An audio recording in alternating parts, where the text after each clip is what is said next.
And now, here's your host, Richard Thomas. Hello, and welcome to It's a Miracle. We're here at Hever Castle in Kent, England today for a special edition of British Miracles. The English countryside has long been associated with amazing stories and unexplained phenomena. From Stonehenge to Sherwood Forest, tales of miraculous events have been handed down from generation to generation. Well, not far from here in the Mendip Hills, a modern-day miracle recently took place with a hero every bit as memorable as Robin Hood.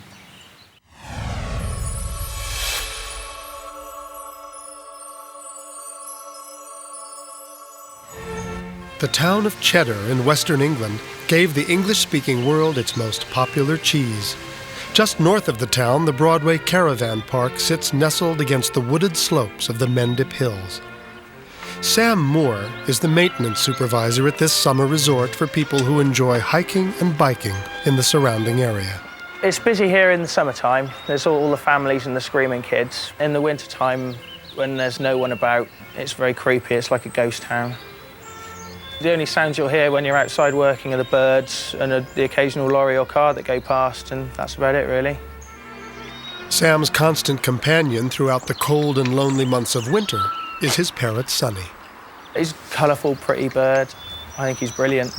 He's very good fun, nice to play with. He's like a member of the family. He's not a very vocal bird, but if it's just one-to-one and you say hello to him, he'll say hello back. Hello. When Sam left the park to run errands on the afternoon of February 18th, 1998, he intended to be home by dark to move Sonny inside. If we left him out at night, he'd probably die of the very low temperatures. Wouldn't do him very good at all.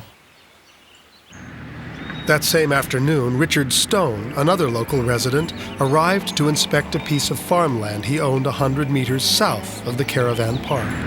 With springtime just weeks away, it was time to check the fences surrounding his pasture land. But before he could reach the gate to his property, his van started rolling forward. Richard had forgotten to set the handbrake.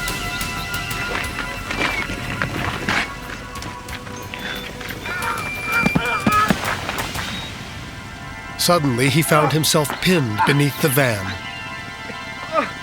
Attempts at rolling the vehicle off his ankle proved futile. From his position, he had no leverage. This is farm country. Homes are few and far between. No one could hear Richard's cries for help. The only dwellings within earshot were the empty trailers at the caravan park. Sam was out running errands, and the park's maintenance workers were out of range. The only one who could hear Richard's plea for help was Sonny the parrot.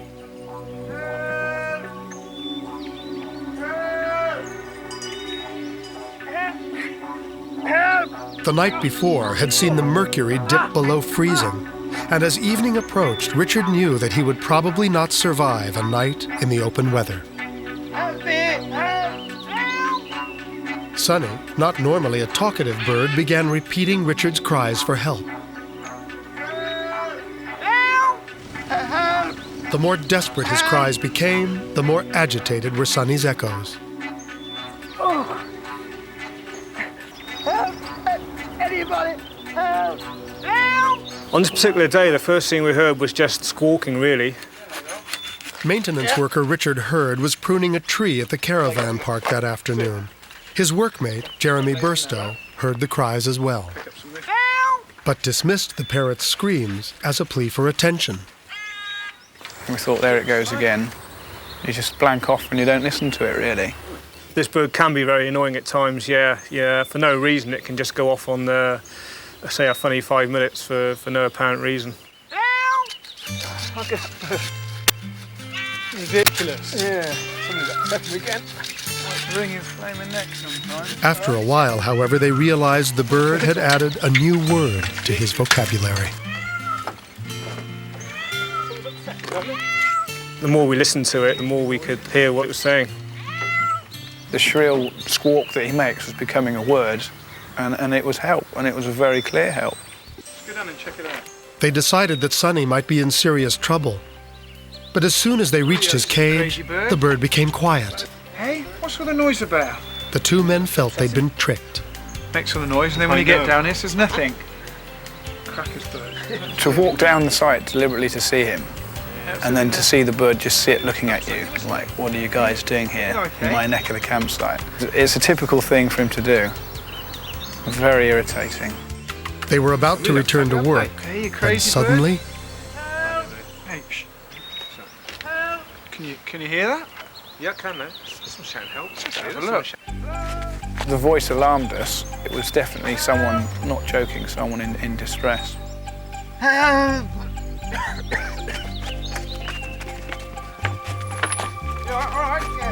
He looked pale, looked relieved to see people arriving. His leg was hurting him very much. Miraculously, Richard Stone survived his ordeal with little more than a bruised pride and a swollen ankle.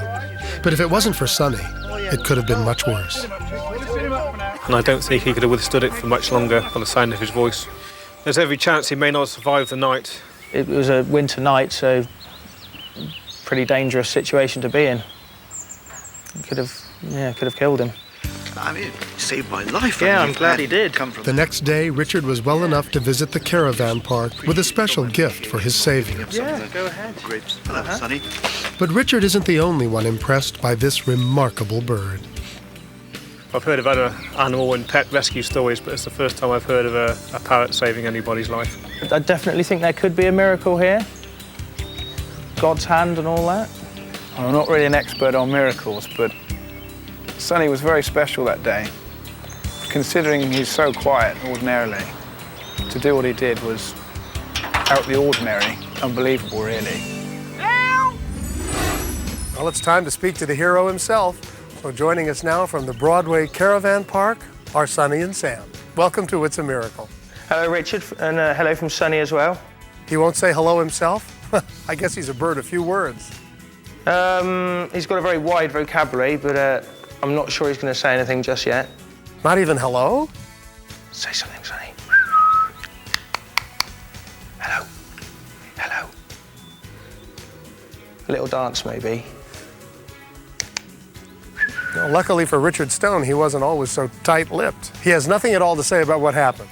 Do you want to say something, Sonny? No? Okay. You know, now that I see how silent he can be, what Sonny did that day seems even more miraculous. See if we can get him to say something. Sonny, say something. Hey. No, he's not going to say anything today.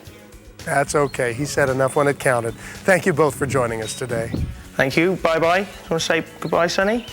Say goodbye. Goodbye. Bye-bye.